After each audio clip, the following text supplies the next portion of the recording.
resourceful in the wrong ways. And I'm like, if you could think about all that, why not put it towards something good? Useful, right? Yeah, but no, they will think of everything that they can do to get things by doing nothing. My But, dad. like I said, they're not the cleanest right now just because we did have an incident this morning where one of them pulled the fire alarm. There was no fire. So we haven't really got to clean. Typically we ask them to help us clean in the mornings because they need to clean up after themselves. But if they don't, it does fall onto us. Then we try to do that. So one family gets to stay in here? Or Two families, so it's one family per room. Okay. Of course, I will say they are not allowed to have food in here. Of course, I do see that we let it slide with the young ones. We will, of course, kids get hungry. But ultimately, we have a no food rule because at first we were very lenient. And then, I mean, you can kind of look around, there was pizza pockets smushed into the carpet. And I was like, guys, come on. But so this is what one of them looks like. That's the one that's stripped. But this is basically the room. There's nothing in the closet. We tend to put curtains just trying to make it look prettier. But this is what it is. It's nothing spectacular, but it's somewhere to sleep for the night, somewhere safe. clean? Clean for the most part, as much as we can keep them. Yeah. Yeah. So What happens if one of the single bedrooms has a child and these We are won't. taken? We are constantly, not recently, but right before maybe a week ago, we were constantly faced with that where we had 3 families, but we have 2 rooms. We will not let children upstairs. They just can't stay here. So Yeah. then they're kind of put back on the street. We try to refer them to Rescue Mission, Evangel Home, Noemi's House. They don't take children. So we try to find other shelter, but in the end, They'll come back a different day. yeah, I always tell them you have just as much of a chance tomorrow to get it over them. I say call right at 2 because sometimes I don't know why. I think some of them they'll get comfortable. So right now we only have 1 family for this past week. So this room has been open for a while. So they're getting comfortable, and I tell them every day. I was like, guys, just maybe call a little sooner. It's up to you. You can call between 2 and 3, but they don't call till about 2:30, which is fine for now. But when we get families calling at 2, they're of course gonna get upset because then they're gonna be put out if we have 2 other families who. Yeah. And just because they're staying here for a longer period of time, they are one of our longer clients. I'm not sure where they're at case management wise, but they're ones who they come for a while, then they're gone for a while. They come for a while, they're gone for a while.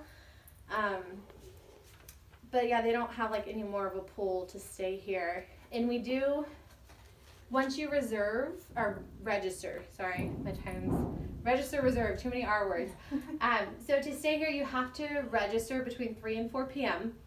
Everyone has to do that between 3 and 4 p.m. There are exceptions made for work and school. If someone is coming wanting to register yet they have class at 3 p.m. or even 3:30, we're not going to be done by then. So we'll register them early if we can. And then that way they can get that out of the way. But so new people are at a disadvantage. You have to be registered before you can reserve. Reservations are from 2 to 3. Registrations not till 3 to 4. So once they're registered though, they can stay. And even if they haven't come for a while, like we've had, that I know of, there could be more, although I think I know of them all. We've had 3 families successfully housed. Great. This 3rd one just happened in February. So excited for her. Now say they were to lose their housing or for some reason need to come back. Depending on case management wise and why they lost their housing, they are still eligible to come back here. It just depends. It's a case by case. Like if they lost housing because, I don't know, I think of some of them, which Like a I worry fire? about. Huh?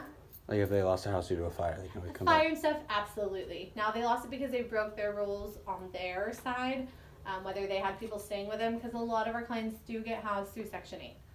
Section 8, then there are other programs, but I know these 3 families for sure they went through Section 8. So they are on the low income. I think it's like one of them got full rent paid for a year. I don't know what qualifies through them through that housing authority, but that's awesome. The other 2 are on I think it's 30/70 basis.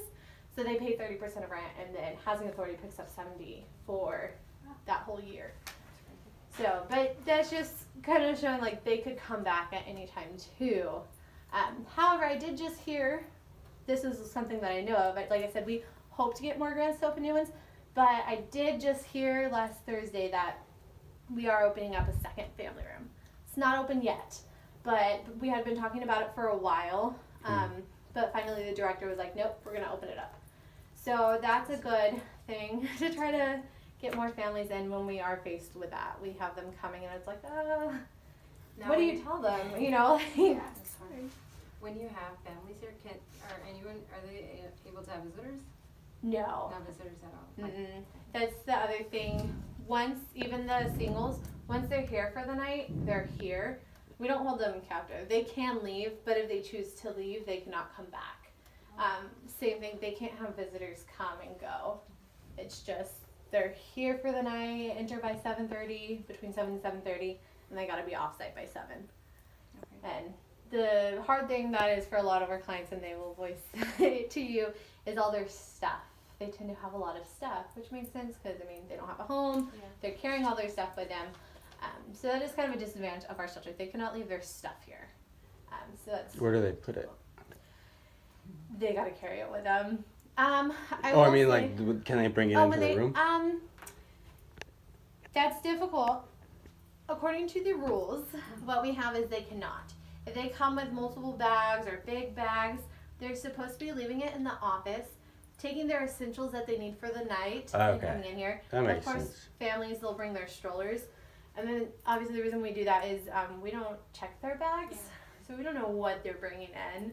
And we try to avoid, obviously, drugs, alcohol for the biggest. But there is, I mean, we have a lot of people who come to us who just got out of prison or who are on probation. I'm not saying I'm judging them, I don't, but I don't know, obviously, maybe I question, and I shouldn't, of what they're capable of or what they may have been involved in the past now that they're here. So we don't want them also carrying like any weapons in. Yeah. That's another big reason. Like, we had one kid carrying around like really thick metal crowbar. We're like, bring that in here. You don't need that. Not exactly going to be taken into the rooms. Or another one was carrying around a metal baseball bat. Like, I get it, you're on the street and I get it, but you can't. But we will allow them to leave it in the office. Yeah. And then in the morning they'll collect it and go about their days. Take your So- weapons with you. You might have said before, do you have a counseling program that's here? So Or is we it do just like have, and it's difficult with the clients because the counselors do change.